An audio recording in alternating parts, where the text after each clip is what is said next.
오늘 말씀은 하나님께서 이스라엘에게 주셨던 도피성 제도를 다루고 있습니다. 어제 본문에서도 도피성 제도가 언급되었는데 어제는 도피성에 들어가지 못하는 자들이 어떤 자들인지에 강조점을 두었습니다.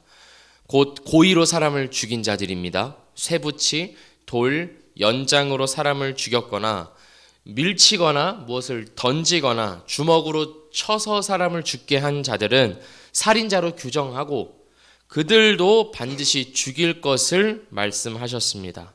반면에 오늘 본문에서는 이제 누가 도피성에 들어갈 수 있는가를 다루고 있습니다. 첫 번째는 우연히 사람을 밀쳐서 죽게 한 사람, 두 번째는 기회를 엿봄이 없이 무엇을 던져 사람을 죽인 사람, 그리고 세 번째는 보지 못하고 돌을 던져서 사람을 죽게 한 사람, 즉 고의성이 없이 실수로 우연히 사람을 죽게 한 사람들은 하나님께서 준비해 두신 이 도피성에 들어가라고 말씀하십니다. 그런데 이 대목에서 의문점이 하나 생깁니다. 하나님께서 살인자에 대해 너무 관대하신 것 아닙니까? 하는 것입니다. 아무리 실수라 하더라도 사람이 죽었습니다. 고의가 아니었다고 해도 죽인 것은 죽인 것입니다. 만약 우리 성도님들의 형제나 부모님이 어떤 다른 사람이 나무를 하다가 그 도끼자루에서 도끼가 빠져버려서 그 도끼날에 배가 찍혀서 내 형제나 부모님이 죽었다고 생각을 해보십시오. 그럼 어떻게 하시겠습니까? 오늘날 현대사회에서는 법에 따라 그런 처분을 받겠지만 그런 법이 세밀하게 적용되지 않았던 고대사회에서는 당장 찾아가서 복수를 해야 하지 않겠습니까? 그래, 나도 실수로 너를 한번 죽여보자 하면서 말입니다. 내가 복수를 해야 하는 그 사람이 그런데 하나님께서 마련하신 그런 도피성으로 도망가 버렸다면, 그래서 더 이상 복수를 할 수 없다면 그거 얼마나 분통한 일이겠습니까? 하나님께서는 언뜻 보면 피해를 입힌 쪽보다 피해를 입은 쪽을 반대입니다. 피해를 입은 쪽보다 피해를 입힌 쪽을 더 보호해 주시는 것 같은, 왜 그런 불합리한 것 같은 일들을 왜 하시는 걸까요? 하나님이 이 도피성 제도를 통해 의도하시는 바가 무엇일까요? 군대 생활을 해본 남자분들은 아시겠지만 군대에는 계급이 있습니다. 지금 군대는 좀 그런 계급 사회가 좀 약화되었다고는 하지만 제가 군대에 있을 때만 해도 계급이 깡패와도 마찬가지였습니다. 이병은 일병에게, 일병은 상병에게, 상병은 병장에게 무조건적인 복종을 해야 했습니다. 작은 실수 하나만 있어도 온갖 욕설을 퍼붓고 마음에 안 든다는 이유로 때리고 괴롭히고 벌레를 먹이는 그런 엽기적인 일들이 참 많았습니다. 그런 일들을 왜 하는 것일까요? 선임들은 후임에게 왜 그러는 것일까요? 자기가 당했다는 것입니다. 자기도 쫄병이었을 때 당했으니 이제 쫄병이 된 너도 한번 당해봐라 하는 것입니다. 이게 군대 안에서 끊임없이 반복되는 겁니다. 자기가 배운 대로, 자기가 당한 대로 그대로 갚아주는 복수가 끊임없이 이어지고 있는 것입니다. 이스라엘을 비롯한 당시 고대 근동 사회도 마찬가지였습니다. 피는 피를 낳습니다. 누군가가 사람을 죽이면 그 죽음은 그대로 끝나지 않습니다. 피해자의 가족이나 친구는 원한을 품고 그 살인자를 찾아 죽이려고 합니다. 그게 당연한 것이죠. 근데 만약 그렇게 된다면 그 사회가 어떻게 되겠습니까? 원한을 품고 내 가족을 죽인 살인자를 내가 또한 죽였습니다. 그러면 나에게 의해서 죽임을 당한 그 살인자의 가족은 또 어떤 마음을 품겠습니까? 저놈이 내 가족을 또 죽였어 하면서 또다시 복수를 저에게 행하지 않겠습니까? 그러면 저에게 행해진 그 복수는 거기서 끝나겠습니까? 또다시 저의 다른 가족에 의해서, 친구에 의해서 또 죽임을 당하는 그런 복수가 끊임없이 이어졌을 것이라는 말입니다. 그렇게 된다면 그 사회는 완전히 엉망이 되어버릴 것입니다. 그 누구도 편안하게 자신의 삶을 영위하지 못하고 끊임없는 복수의 사슬에 나 역시 휘말리게 되지는 않을까 두려워하며 낯선 사람만 봐도 저 사람 나나 내 가족을 죽이러 온 것 아니야? 하는 그런 불안함에 휩싸여서 살아갔을 것입니다. 또한 끊임없이 피가 흐름으로써 하나님께서 주신 땅이 더럽혀지고 부정해지는 결과를 낳았을 것입니다. 하나님께서는 아담과 하와를 통해 명령하시기를 생육하여 번성하여 땅에 충만하라 하셨는데 오히려 살인과 복수와 피가 충만한 그런 끔찍한 결과가 나타나게 된다는 것입니다. 하나님께서 도피성 제도를 주신 이유가 이것입니다. 고의로 사람을 죽인 경우에는 죽음으로써 죽음을 대신해야 합니다. 그것이 고대 근동 사회의 일반적인 법률이었습니다. 눈에는 눈, 이에는 이라는 원칙이 적용된 것입니다. 하나님께서도 이것을 인정하십니다. 원칙을 동일하게 적용하셔서 고의로 죽였을 경우에는 반드시 그 사람이 죽어야 한다라고 말씀하셨습니다. 그러나 실수와 우연으로 사람을 죽였다면 그것은 다른 경우라는 것입니다. 눈에는 눈, 이에는 이로 처분할 것이 아니라 다른 은혜와 그다음에 용서가 베풀어질 수 있어야 한다는 것입니다. 하나님께서 한 생명을 얼마나 소중하게 생각하시는지를 알 수 있는 대목입니다.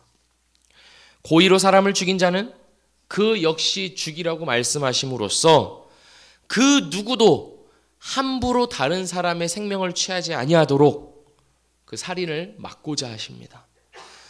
그리고 실수로 사람을 죽인 자는 도피성으로 피하라고 말씀하심으로써 또다시 한 생명이 억울하게 죽는 일이 없도록 보호를 해주고 계십니다.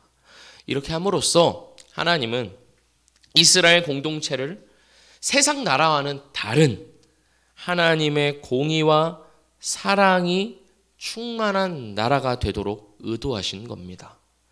생육하고 번성하여 땅에 충만하라는 하나님의 창조 명령을 세상 가운데 나타내는 공동체, 한 생명을 중시하는 나라, 한 생명이 하나님의 형상이라는 것을 인정하고 그 생명을 소중하고 귀하게 여기는 나라, 살인과 복수와 착취가 난무하는 강팍한 세상 가운데서 하나님의 뜻을 실현하는 그러한 공동체로 하나님은 세우고자 하셨던 것입니다. 그러니까 단순하게 생각해서 누구는 편 들어주고 누구는 편 안 들어주고 이런 차원이 아니라 이 백성을 향한 하나님의 큰 그림 안에서 이 제도를 만들어 두신 겁니다. 따라서 우리는 이 도피성 제도를 통해 하나님께서 우리에게 의도하시는 바가 무엇인지 알 수 있습니다. 우리는 죄를 짓습니다. 그리고 그 죄로 인하여서 나 자신과 다른 사람에게 아픔과 괴로움을, 때로는 끔찍한 결과를 불러일으키기도 합니다. 그러나 하나님께서는 그러한 우리를 예수 그리스도 안에서 덮어주십니다. 그리스도에게 피하는 자들은 누구도 해치지 못하도록 보호해 주십니다. 도피성 되시는 예수 그리스도를 우리에게 주심으로써 우리를 향한 하나님의 뜻, 하나님의 사랑과 용서를 멈추지 않으시는 것입니다. 우리를 향한 하나님의 뜻, 우리를 그 앞에서 거룩하고 흠이 없게 하시며 그의 영광의 찬송이 되게 하시려는 그 원대한 뜻을 꺾지 않으시고 계속해서 우리 안에서 이루어 가신다는 것입니다. 그러니 우리는 도피성 되시는 그리스도에게로 날마다 피해야 합니다. 날마다가 아니라 늘 그 안에 있어야 합니다. 도피성 바깥에서는 죽임을 당할 수밖에 없었던 것처럼 그리스도가 아니면 우리는 소멸하고 말 것입니다. 구약 백성들에게 도피성은 보호의 의미도 있었지만 동시에 형벌의 의미도 있었습니다. 가족들을 보러 갈 수도 없었고 자신이 영위하고 있었던 일상의 삶 전체가 제한되었습니다. 오직 그 도피성의 대제사장이 죽었을 경우에만 그는 자신의 죄가 용서받고 집으로 돌아갈 수 있었습니다. 평생 집에 돌아가지 못할 수도 있는 형벌이 그에게 주어진 것입니다. 감옥과도 같은 것이죠. 그러나 우리의 도피성 되시는 그리스도는 감옥이 아닙니다. 구약 백성들과는 다른 새로운 차원의 은혜가 우리에게 주어진 것입니다. 이것은 제한과 억압과 유배가 아닙니다. 왜 이런 분들 있지 않습니까? 예수 그리스도를 믿으면 이제 내 마음대로 살지 못할 것 같으니 아직은 믿지 않겠다. 그런 분들이 있습니다. 굉장히 그게 맞는 말입니다. 예수를 믿으면, 예수 안에 있으려면 내 마음대로 살지 못하는 것이 맞습니다. 그러나 다르게 생각해 봤을 때 내 마음대로 살지 못한다는 것이 얼마나 큰 은혜입니까? 이따위밖에 안 되는 내 마음대로 살았다가는 그 얼마나 위험한 인생이 되겠습니까? 그리스도에게로 날마다 때마다 피하여 그의 보호와 사랑을 충만히 누리며 살아가시는 우리 모든 성도님들 되시기를 주님의 이름으로 축복합니다. 또한 이 도피성 제도를 통하여서 우리가 생각해야 할 것은 우리 자신이 도피성이 되어야 한다는 것입니다. 하나님께서 도피성 제도를 통해 끊임없는 살인과 복수의 사슬을 끊고 이스라엘 가운데 하나님의 용서와 사랑의 법칙을 나타내어 생육하고 번성하는 사회를 만들고자 하셨던 것처럼 우리 역시 살인과 험담과 중상모략이 난무하는 이 세상에서 그 사슬을 끊어내는 한 사람으로 존재해야 합니다. 누가 나에게 다른 사람 욕을 하더라도 나에게서는 그 욕이 더 이상 확장되어서는 안 되는 것입니다. 누군가 미워하는 어떤 기회와 어떤 일들이 생겼을지라도 그 미워하는 마음이 더 이상 나에게서는 확장되고 퍼져가는 것이 아니라 나에게서는 용서와 덮어줌으로 바뀌어야 하는 것입니다. 우리가 그리스도 안에서 받은 은혜가 그러하기 때문입니다. 사랑하는 미랄교회 성도 여러분, 하나님은 우리를 향한 하나님의 뜻과 계획을 계속해서 이루어가고 계십니다. 비록 엉망진창인 우리지만 그런 우리를 부르셔서 하나님 앞에 거룩하고 흠이 없는 자들로 만들어가고 계십니다. 그러니 우리는 하나님의 부르심에 응답해야 합니다. 예수 그리스도에게로 가야 합니다. 예수 그리스도 안에서만 우리는 하나님이 주시는 사랑과 자유와 평화와 환희를 누리며 살아갈 수 있습니다. 그 부르심을 따라 도피성으로 예수 그리스도에게로 뛰어들어가 하나님의 뜻을 깨닫고 순종하고 누리며 살아가는 복된 오늘이 우리의 한평생이 되기를 주님의 이름으로 축복합니다. 기도하겠습니다. 하나님 아버지, 하나님의 은혜와 사랑에 감사합니다. 우리의 죄악된 성정으로는 반복적으로 살인을 저지르며 선한 것을 도저히 만들어낼 수 없지만 하나님은 도피성 제도를 통하여서 예수 그리스도를 통하여서 그 반복된 사슬을 끊어내고 사랑과 용서와 생명이 충만한 사회와 또 우리 자신을 만들어가고자 하심에 그 은혜와 사랑에 감사합니다. 하나님의 뜻에 따라 우리 역시도 도피성이 되게 하여 주시고 우리가 그 도피성 되신 예수 그리스도에게로 날마다 때마다 피하여 그 보호와 사랑을 충만히 누리며 살아가는 그런 복된 삶이 되도록 인도하여 주시옵소서. 우리를 그렇게 만들어 가시는 주님을 찬양하오며 예수 그리스도의 이름으로 기도합니다. 아멘.